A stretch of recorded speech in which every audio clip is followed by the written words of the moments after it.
다 같이 읽습니다. 너희는 말세에 나타내기로 예배하신 구원을 얻기 위하여 믿음으로 말미암아 하나님의 능력으로 보응을 받았느니라. 그러므로 너희가 이제 여러 가지 시험으로 말미암아 잠깐 근심하게 되지 않을 수 없으나 오히려 크게 기뻐하는도다. 너희 믿음의 확실함은 불로 연단하여도 없어질 금보다 더 귀하여 예수 그리스도께서 나타나실 때에 칭찬과 영광과 존귀를 얻게 할 것이니라. 아멘. 우리 계속 이어서 성도의 확신이라는 주제로 말씀을 나누고 있습니다. 우리 지난주에는 지난주 말씀 제목 기억하십니까? 의심에서 확신으로. 이번 주는 그 이어진 따라해 보십시다. 근심에서 확신으로. 근심에서 확신으로. 근심에서 확신으로라는 제목으로 우리 이 성도의 확신이란 주제로 계속 이어서 말씀을 나누겠습니다. 우리가 어떤 때에 근심하게 될까요? 어떤 때에 근심하게 될까요? 오늘 나의 현실에서 고난을 맞닥뜨릴 때, 내가 감당하기 힘든 일을 맞닥뜨릴 때 우리는 근심하게 됩니다. 성경은 말합니다. 고난을 통해서 우리 믿음이 굳건해질 거라고 말을 합니다. 그러나 어떻습니까? 적어도 고난의 한 가운데, 고난의 그 현장 가운데 있을 때 우리의 믿음은 어떻지요? 흔들리게 됩니다. 물론 우리는 알고 있어요. 이 고난을 우리가 지나가고 나면 나의 믿음이 더 굳건해질 것이라는 사실을 알고 있습니다. 내가 이전보다 더 강해질 것이라는 사실도 알고 있어요. 그러나 어떻습니까? 오늘 우리 맞닥뜨리는 이 고난 앞에서 우리는 주저앉을 때가 많이 있죠. 우리 곁에 있는 누군가가 이야기를 합니다. 힘을 내. 힘을 내라고 얘기합니다. 또 이렇게도 이야기하죠. 이 고난 때문에 내가 더 좋아질 거야. 이 고난 때문에 이 고난을 이겨내기만 하면 넌 더 성숙해질 거야. 그런 말을 하고는 합니다. 그러나 여러분이 어려움 가운데 있을 때, 낙심하고 있을 때, 좌절할 때 그런 말이 위로가 되던가요? 제 경우에는 그러한 말들이 별로 위로가 되지 않았던 것 같아요. 솔직히 말씀드리면 제가 힘이 들 때, 어려울 때 그냥 밥을 사준 선배들이 있었습니다. 그저 불러내서 밥을 사줬어요. 왜냐하면 그 선배도 뭐 큰 도움을 줄 수 있는 형편이 되지 못하기 때문에 어쩌면 기껏해야, 아니요, 그 선배가 제게 해줄 수 있는 것은, 어쩌면 해줄 수 있는 가장 큰 힘은 어쩌면 그 밥 한 끼를 사주는 것일지 모릅니다. 그렇게 그냥 힘들지 하고 우리 그냥 밥이나 먹자 하면서 불러냈던 선배가 정말 제게는 힘이 됐어요. 뭐 이 고난을 통과하면 뭐 어떻다, 뭐 성경, 뭐 하나님 말씀이, 그런 말이 제게 그렇게 와닿지도 않았고 위로가 되지도 않았습니다. 그리고 좀 더 힘이 됐던 사람들은 제게 얼마간의 물질적인 도움을 줬던 사람이에요. 말 그대로 이거라도 좀 보태서 써라 라고 기꺼이 자신의 호주머니, 자신의 지갑을 열어주었던 사람들입니다. 자, 이건 꼭 믿는 사람이나 믿지 않는 사람이나 마찬가지일 것 같아요. 그렇다면 성도는 어떨까요? 성도에게 가장 힘이 되는 순간은 어떤 때일까요? 내가 부르짖고 내가 기도하고 내가 하나님께 매달릴 때 하나님께서 그 기도를 응답하시고, 내가 맞닥뜨린 그 문제, 그 고난, 그 어려움을 하나님께서 기가 막히게 넘어가게 하시는 것, 여러분, 그거야말로 성도의 바라는 것이고 성도에게 힘이 되는 것 아닐까요? 그런데 여러분, 우리가 기도할 때, 우리가 그렇게 고난 가운데서 성경의 말씀대로 너는 부르짖으라 내가 응답하겠고 라고 말씀하셨는데 그렇게 응답이 되던가요? 내 앞에 있는 그 고난의 산이 쉽게 허물어지던가요? 아니에요. 산을 넘으면 더 큰 산이 등장합니다. 지하 1층에 내려갔더니 아니, 그 지하 1층이 끝이 아니었어요. 지하 2층, 지하 3층, 지하 4층이 기다리고 있었습니다. 시편의 많은 시들이, 아니 시편의 절반이 넘는 시들이 탄원시, 탄식시입니다. 어떤 시인은 이렇게 말합니다. 내가 실족할 뻔했다고, 내가 넘어질 뻔했다고. 무슨 말입니까? 실족과 넘어진다라는 얘기는 시편에서 내가 하나님을 안 믿는 사람이 될 뻔했다고, 하나님을 부정하는 사람이 될 뻔했다라고 말하는 겁니다.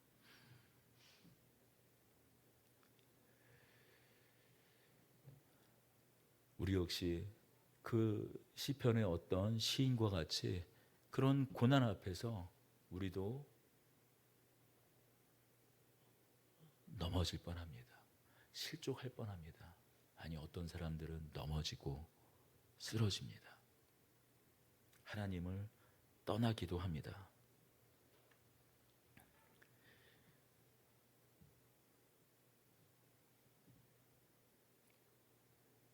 그렇다면 왜 우리에게 이러한 고난이 있고, 왜 우리에게 성도의 삶에 이 고난은 이렇게 항상 따라다니는 것 같은지 우리는 생각해 보지 않을 수 없을 것 같아요. 고난은 믿는 자나 믿지 않는 자나 똑같이 고난을 맞닥뜨리는 것 같습니다. 고난이 없는 인생은 없어요. 돈이 많으면 고난이 없을까요? 그렇지 않은 것 같아요. 신분, 우리가 말하는 지위, 사회적인 어떤 그런 지위가 높으면 고난이 없을까요? 그렇지 않은 것 같습니다. 돈이 있으면 돈이 있는 대로, 돈이 많으면 많은 대로, 신분과 지위가 높으면 높을수록 고난의 크기도 오히려 비례해서 커지는 것 같습니다. 오히려 신자는 일반적인 믿음을 갖지 않은 사람들보다 성도는 고난이 오히려 더 크죠. 왜냐고요? 지난주에도 잠깐 살펴봤지만 사도 베드로는 성도를 향해서 무엇이라고 말하고 있습니까? 어떤 사람들이라고 말하고 있습니까? 자, 주목해서 보십시다. 우리 다시 한번 1장 1절을 보겠습니다. 같이 한번 다시 읽어보겠습니다. 예수 그리스도의 사도 베드로는 본도, 갈라디아, 갑바도기아, 아시아와 비두니아와 흩어진 나그네라고 말하고 있어요. 나그네는 어떤 사람들입니까? 이 땅에 대해서 주인입니까? 이 땅에 대해서 주인 행세를 하는 사람입니까? 이 땅에 자기 마음대로 살 수 있는 사람들입니까? 아니에요. 스쳐 지나가는 사람들입니다. 이방인입니다. 그래서 나그네라고 말하는 거예요. 사도 바울은 이 말을 좀 더 다른 맥락으로 이렇게 이야기하곤 했죠. 이 세상은 이 시대를 어떻게 해요? 거스르는 사람들이라고 말하고 있어요. 이 시대 조류, 이 시대 사조, 저게 맞아, 이 시대는 이렇게 사는 게 맞아라고 말하는 그 시대 사조, 이 시대 정신, 그것을 거스르면서 사는 사람들이라고 말하고 있어요.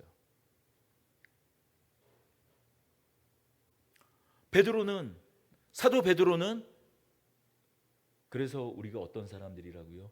나그네라고 말하고 있어요. 우리는 하늘 국적자이기 때문에, 하늘 시민권자이기 때문에 이 땅을 살아가고 있지만 하늘을 살아가고 있는 사람들이기 때문에 이 땅을 살아감과 동시에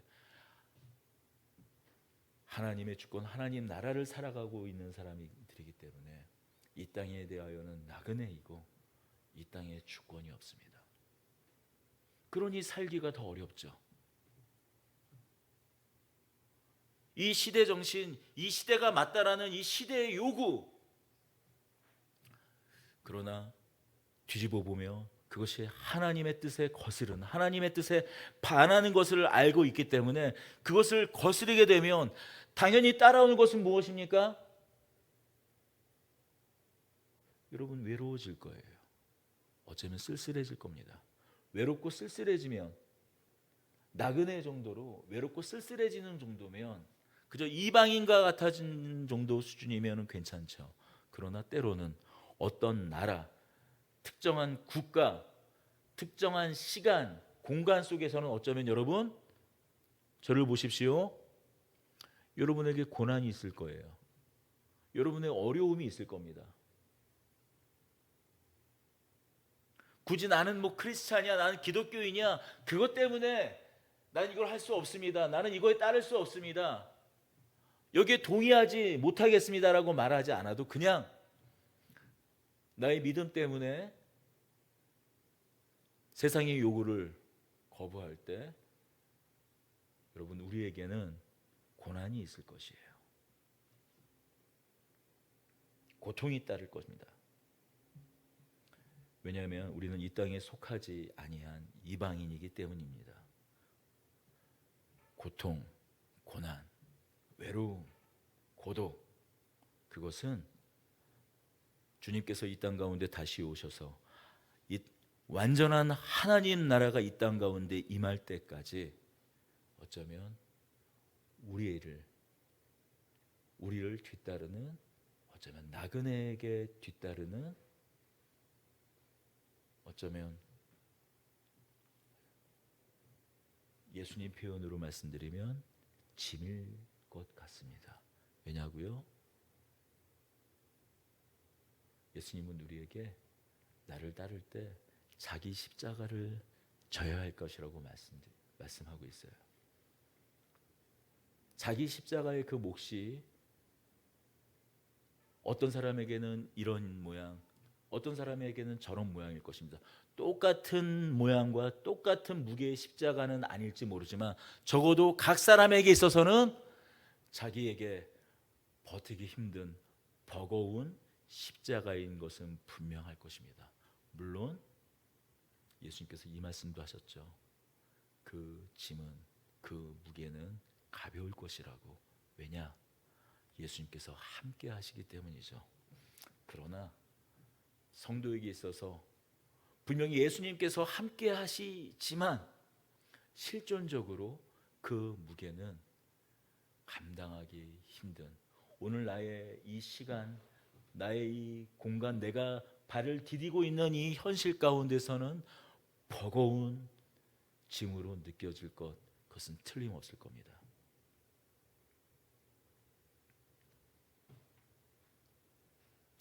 그렇습니다. 고난이 닥쳐올 때 믿지 않는 사람들은 돈으로 잠시 해결해 볼 수도 있을 것 같아요. 또 어떤 사람들은 자신의 지위를 동원해서 해결하는 것을 보게 됩니다. 어떻습니까? 우리나라 최고 VIP 중에 VIP, 어떻습니까? 그가 가진 힘으로, 모든 권력으로 그에게 닥쳐올 고난, 어려움, 감옥 갈 수밖에 없는 그 어려움과 고난들을 요리조리 다 피해가고 있지 않습니까?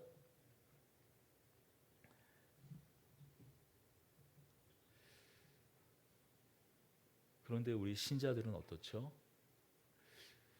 하나님은 이 세상을 다 통치하고 가지시고 소유하고, 아니 우리가 보이는 이런 세계 정도만 아니라 보이지 않는 세계까지도 다 통치하고 다스리는 그런 권능의 하나님이신데, 하나님 입장에서, 하나님 편에서 보면 우리가 지금 겪고 있는 이 문제는 사실 하나님께는 아무것도 아닌 것 같은데 꿈쩍 안 하신다는 말씀이죠. 속이 타죠. 믿음이 무너집니다.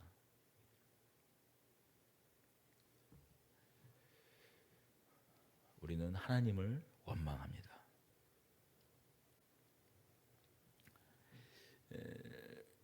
제 신학교 동기가 있어요. 신학교 동기니까 목사님이죠. 인천에서 목회를 하고 있습니다.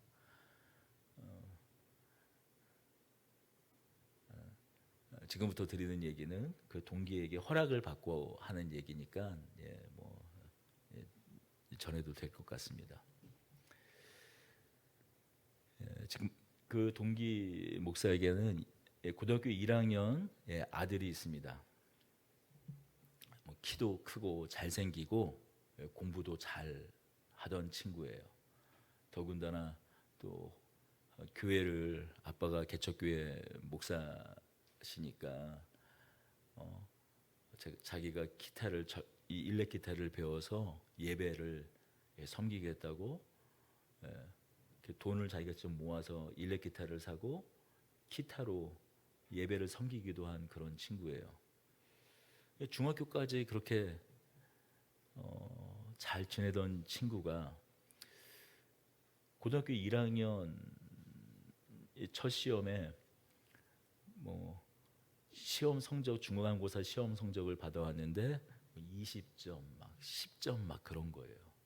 공부도 하지 않고 그냥 그렇게 성실하던 친구가 갑자기 돌변을 한 겁니다. 그리고 갑자기 아빠를 아빠 무슨 얘기를 할 때 갑자기 드릴 말씀이 있다고 얘기하더니, 아빠 저 교회 안 다니면 안 되겠냐고 얘기하더랍니다. 그게 그냥 농담으로 이렇게 말하는 것이 아니라 너무나 진지하게, 아빠 나 이제 더 이상 교회 다니고 싶지 않아요 라고 말하는 거예요. 근데 그 말의 맥락은 아빠 저 하나님 더 이상 믿고 싶지 않아요로 들리는 말과 같았습니다. 왜 그런가 했더니 그 고1 친구가 하는 얘기가, 자기 친구들은 우리처럼 가난한 친구가 없다라는 거예요. 다 좋은 집에 살고, 그 인천이라고 말씀드렸잖아요. 송도 신도시 가보면은 아파트가 으리으리합니다. 그런 좋은 으리으리한 집에 살고, 거기다 어떤 친구는 자기 소유의 배까지 있대요. 아까 목회하는 곳이 인천이라고 말씀드렸잖아요. 자기 소유의 요트가 있는 거예요. 요트가 있다라는 건 항구에 그 요트를 정박하는 정박비를 내요. 그러니까 배값도 수억에서 수십억 가기도 하지만 1년 동안 배를 정박하는, 항구를 빌려 정박하는 비용만 수억씩 듭니다. 어떤 경우는요. 보통 최소 1억 정도 든다고 하더라고요. 아무리 작은 배도 이 정박하는 그런 비용이 한 7천에서 1억 정도, 그 요트 같은 경우에는 든대요. 그런데 제 동기 목사님은 10년 넘게 목회했지만 영구 임대주택을 벗어나지 못합니다. 그나마 그것도 반지하에 살다가 얼마 전에 영구 임대주택을 당첨돼서, 그것도 반지하를 벗어난 지가 얼마 전이에요. 교회도 7년간 지하에서 그렇게 목회를 하다가 한번 물난리가 난 다음에 어렵게 더 이상 계속 여름만 되면 물난리 나는 걸 견딜 수가 없어서 그나마 2층 조그마한 교회를 그렇게 얻게 되었습니다. 예배당을 얻게 되었어요. 그러니 그 고등학교 1학년 그 아들이 하나님이 원망스러운 건 너무 당연할 것 같아요. 아니, 아빠가 하나님은 살아계신다면서 그렇게 말씀하고 하나님의 일을 위해서, 하나님 나라를 위해서 그렇게 헌신하는데 도대체 이게 뭔가라는 생각이 들지 않는다면 아마도 그게 오히려 더 이상한 일 같습니다.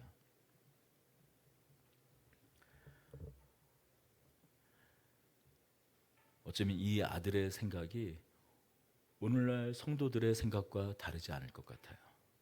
고난과 어려움을 겪을 때 이 아들과 같이, 제 동기 목사의 아들과 같은 생각이 날 겁니다. 이게 뭔가? 하나님 살아계십니까? 하나님 이게 믿는 겁니까? 그런 생각이 들 것 같아요.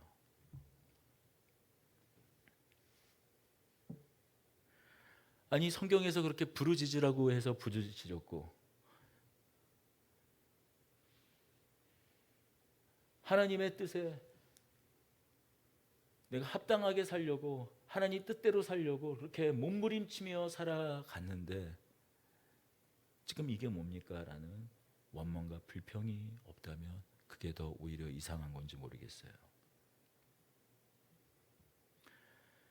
자, 그렇다면 왜 하나님께서는 우리의 부르짖음, 우리의 그 탄식과 신음을 왜 그때그때 해결해 주지 않으시는 걸까요? 왜 우리를 고난에서 바로 건지실 수 있는 능력이 있으신 하나님이신데도 불구하고 왜 하나님은 마치 우리를 그냥 내버려 두시는 것 같을까요? 그건 하나님의 분명한 목적이 있기 때문입니다. 바로 그것은 고난을 통해서 성도는 영광을 얻기 때문입니다.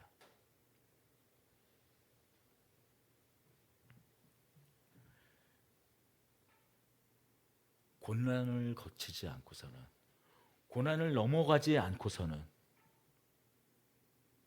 성도가 영광에 이를 수 있는 길은 없기 때문이에요.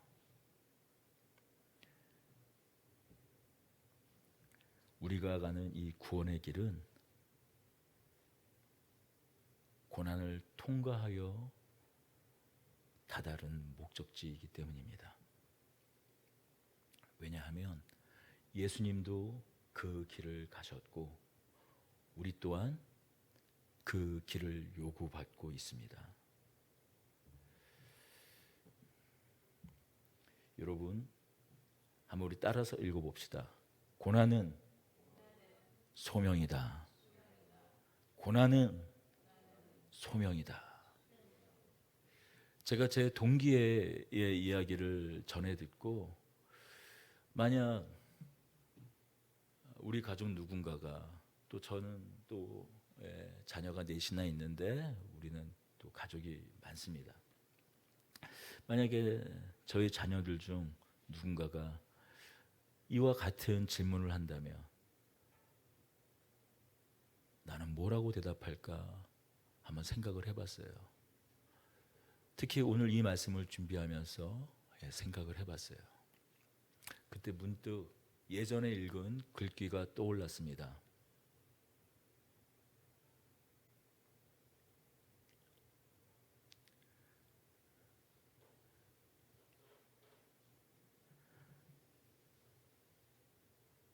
바알은 소명이 아닌 소원을 요구한다.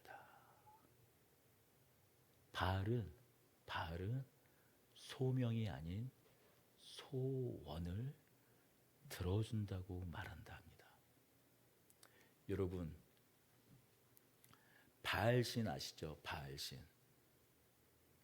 바알신이 이스라엘의 많은 성도들이, 많은 이스라엘 백성들이 하나님을 떠나 바알신 앞으로 갈 때 바알에게 요구했던 건 무엇이었나요? 자신의 소원이었어요. 바알신 또한, 바알의 제사장을 통해서 바알신 또한 이스라엘 백성들에게 그 어떤 것도 요구하지 않았습니다. 거룩하게 살아라, 무엇을 해라 요구하지 않았어요. 너의 소원들을 다 내가 들어준다고 했어요. 너희가 번영을 요구하느냐, 너희가 축복을 요구하는가, 너희가 다산을 요구하는가, 이 땅에 번영을 요구하는가, 너희 소원을 내가 다 들어주겠다라는 것이 바알이었습니다. 그렇습니다. 사람들은 바알을 향해서 소명이 아닌 소원을 요구합니다. 또 바알은 그 소원을 들어준다고 합니다. 그러나 예수님은 어떻습니까? 우리의 하나님은 어떻습니까? 성경은 분명히 우리의 소원을 들어주신다고 말씀하지 않았어요. 우리의 소명을 끝까지 지켜갈 수 있도록 하나님께서 도우시겠다고 말씀하셨어요. 그러니 나의 길을, 나의 소명의 길을 따르라고 말씀하셨어요. 한 부자 청년이 예수님을 찾습니다. 여기 보십시오. 한 부자 청년이 예수님을 찾아요. 예수님, 선생님이시여, 랍비시여, 내가 어떻게 하여야 영생을 얻겠습니까? 성경에는 뭐라고 되어 있는가?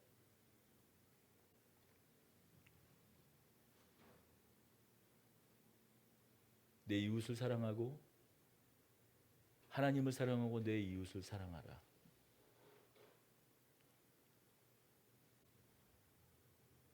주님, 내가 그것을 다 지켰나이다. 그래? 그럼 내가 가진 소유를 다 팔아 가난한 자에게 나눠주고 나를 따르라고 말합니다. 나를 따르라고 말씀하세요. 자신의 소명의 길을, 그 부르심의 길을 따르라고 말씀합니다. 여러분, 이런 말씀을 이렇게 드리면 꼭 이렇게 생각하는 분들이 있어요. 그렇게 예수님 믿는 거, 이 기독교를 믿는 거, 땅 팔고 집 팔고 냉장고 팔아서 다 팔아야지만 가는 길이야? 지금 이 말씀 드리는 것이 아니에요. 또 그렇게 말한다고 집 팔고 땅 팔고 냉장고 팔아 오실 분들도 요즘에 없습니다. 그러나 분명한 한 가지 사실은 예수님께서 때로, 아니 우리에게 우리의 길에 대해서 이렇게 말씀하고 계세요.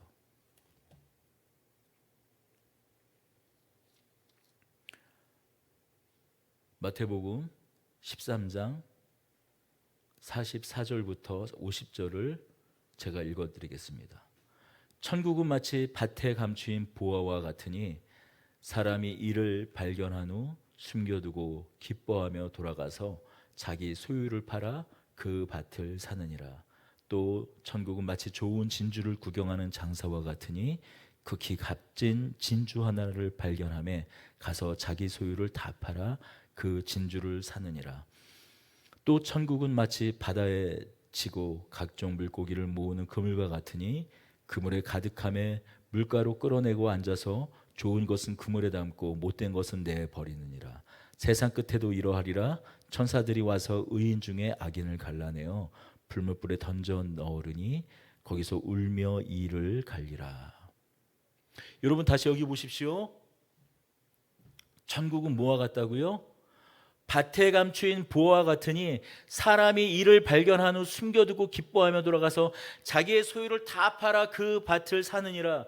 여러분, 천국 하나님 나라, 우리의 영생, 그것은 나의 소유, 나의 가진 모든 것, 나의 욕망, 나의 소원까지도 다 내어주고 바꿀 만한 것이라고 얘기하고 있어요. 왜냐하면 그것은 생명이기 때문이에요. 그것은 생명이기 때문입니다. 예수님의 이 마태복음 13장 44절에서 이 50절까지 이 말씀의 이야기가 아까 앞서서 말씀드렸던 한 부자 청년의 이야기인 것 같아요. 다시 한번 마가복음 10장을 가보겠습니다. 마가복음 10장입니다. 우리 같이 17절에서 21절 우리 큰 소리로 같이 찾아서 읽겠습니다. 신약성경 71페이지입니다.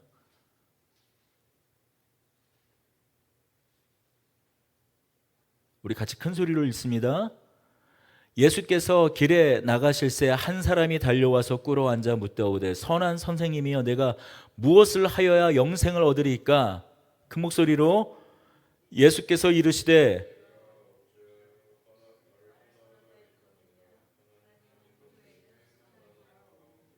내가 계명을 하나니 살인하지 말라, 간음하지 말라, 도둑질하지 말라, 거짓 증언하지 말라, 속여 빼앗지 말라, 내 부모를 공경하라 하였느니라.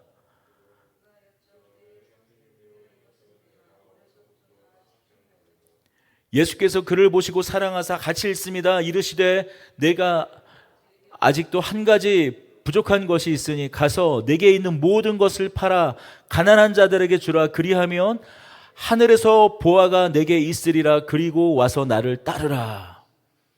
예수님께서 마태복음 13장 44절 이후에 하신 말씀, 나의 모든 것을 다 팔아 그 천국 보화를 가져가는 그 가져갈 자, 그 말씀에 대한 예화가 오늘 이 마가복음 10장의 한 사건에 있습니다. 그런데 뭐라고 말하고 있습니까? 이어서 22절 다시 한번 읽어보겠습니다. 22절 읽어보겠습니다. 그 사람은 재물이 마른 고로 이 말씀으로 인하여 슬픈 기색을 띠고 근심하여 가니라. 근심하여 가니라. 여러분, 우리의 근심이 왜 있을까요?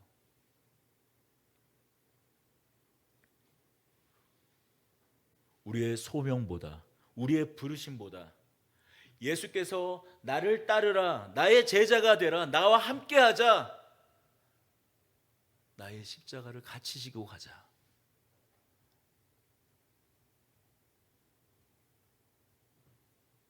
라고 말씀하시는데도 우리의 소명보다 우리의 소원, 우리의 욕망,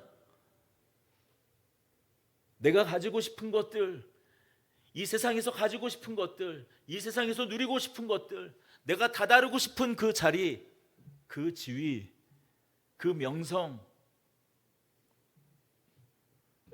그것이 더 크기 때문 아닙니까? 우리의 근심이 왜 있습니까? 물론 지금의 어려움 때문이기도 하죠. 그러나 더 한꺼풀 뒤집어 보면, 그 속을 들여다보면 우리의 소원이 우리의 소명보다 더 크기 때문입니다.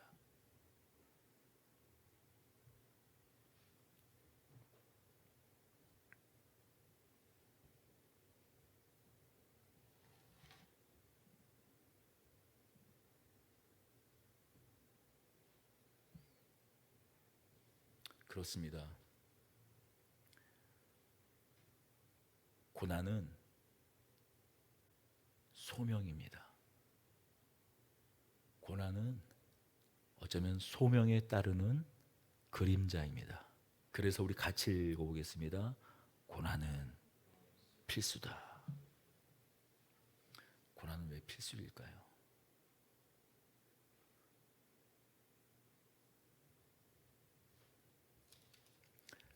우리 오늘 본문의 말씀을 다시 한번 읽어보도록 하겠습니다. 너희는 말세에 나타내기로 예비하신 구원을 얻기 위하여 믿음으로 말미암아 하나님의 능력으로 보호하심을 받았느니라. 그러므로 너희가 이제 여러 가지 시험으로 말미암아 잠깐 근심하게 되지 않을 수 없으나 오히려 크게 기뻐하는도다.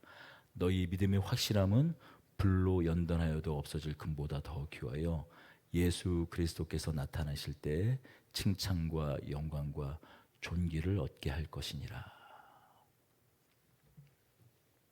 하나님께서 성도의 영광을 위해 고난이란 방법을 택하셨다고 말씀합니다.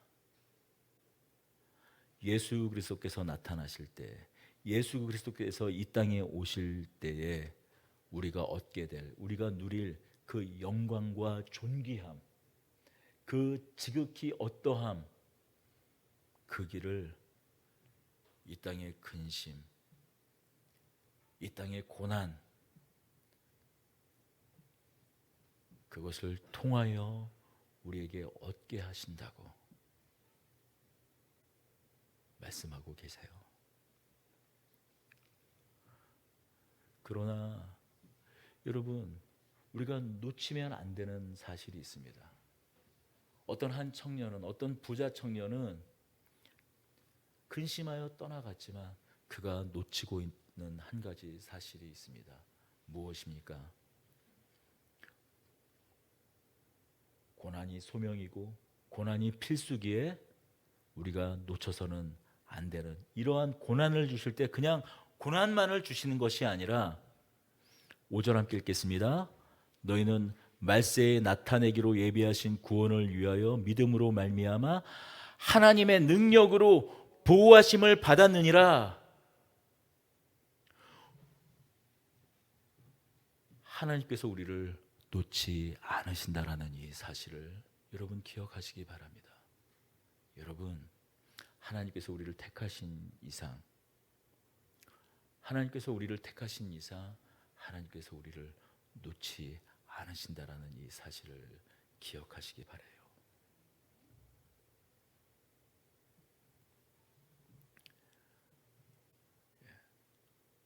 포기하면 안 되는 이유가, 그래서 어떤 상황에서도 포기하면 안 되는 이유가 바로 여기에 있습니다.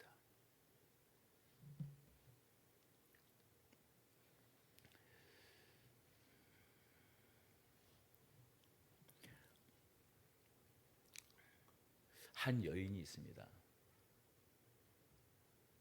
한 여인이 있어요. 그녀는 이혼하고 아주 어린 딸을 키우는 여인입니다. 주당 우리나라 돈으로 한 12만 원을 정부에서 받아서 근근히 살아가고 있어요. 12만 원 크면 큰 것 같지만, 일주일을 7일이니까 일주일이 주당 12만 원이면 하루에 채 2만 원이 안 되는 돈으로 그녀는 살아갔던 거예요. 그냥 말 그대로 근근히 하루 세끼, 아니 하루 세끼 먹기도 모자라네요. 근근히 살아가고 있는 거죠.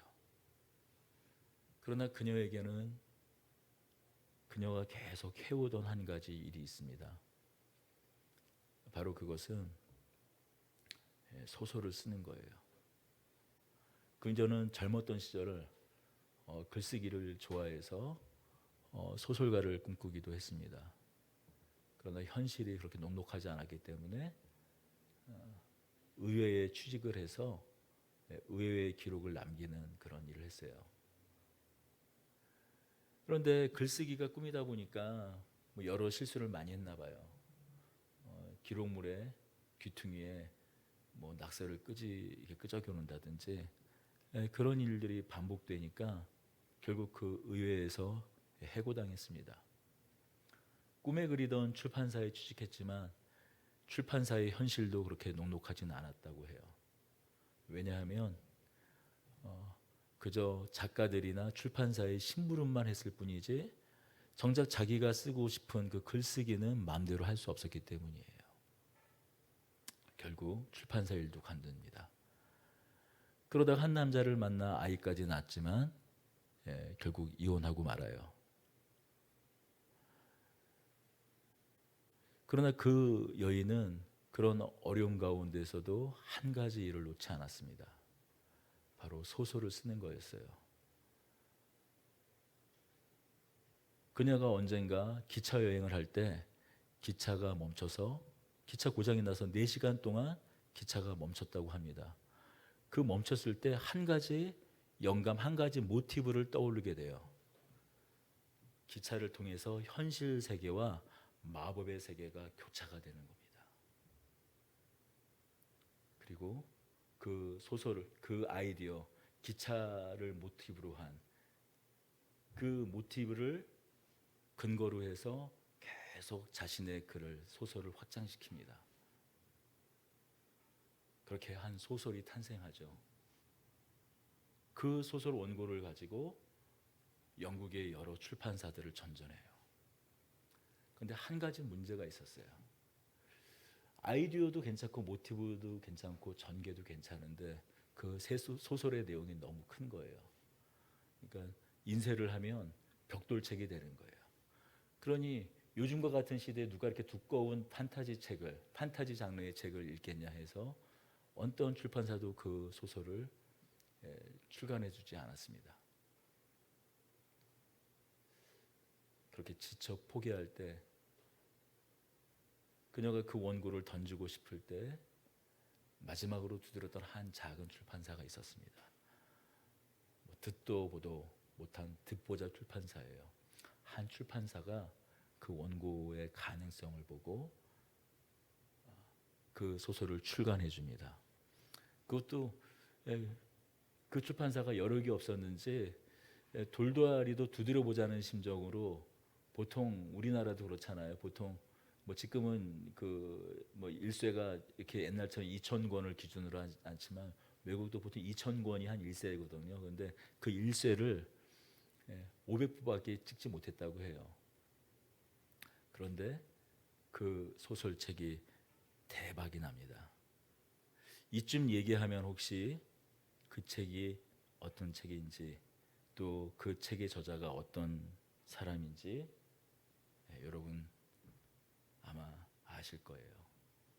바로 J.K. 롤링의 해리포터 시리즈입니다. 이 해리포터 시리즈는 이 지구상에서 성경 다음으로 많이 팔린 책이라고 합니다. 그녀에게 어마어마한 부와 명예를 가져다 주었죠. 여러분, 이 세상의 영광도 하물며 이렇게 포기하지 않는, 자신의 길을, 자신의 그 길을 포기하지 않는, 그렇게 포기하지 않을 때 이 세상의 영광도 주어집니다. 하물며입니다. 우리의 영생,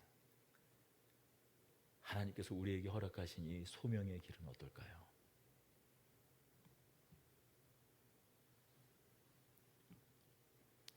이 소명의 길 또한 마찬가지 아닐까요?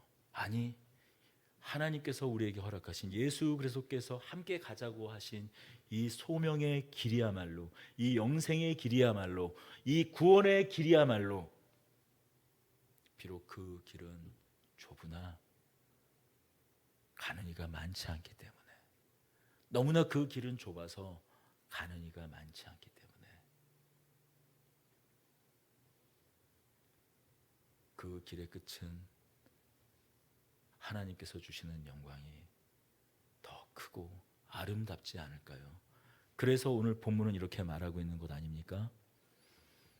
그러므로 너희가 이제 여러 가지 시험으로 말미암아 잠깐 근심하게 되지 않을 수 없으나 오히려 크게 기뻐하는도다.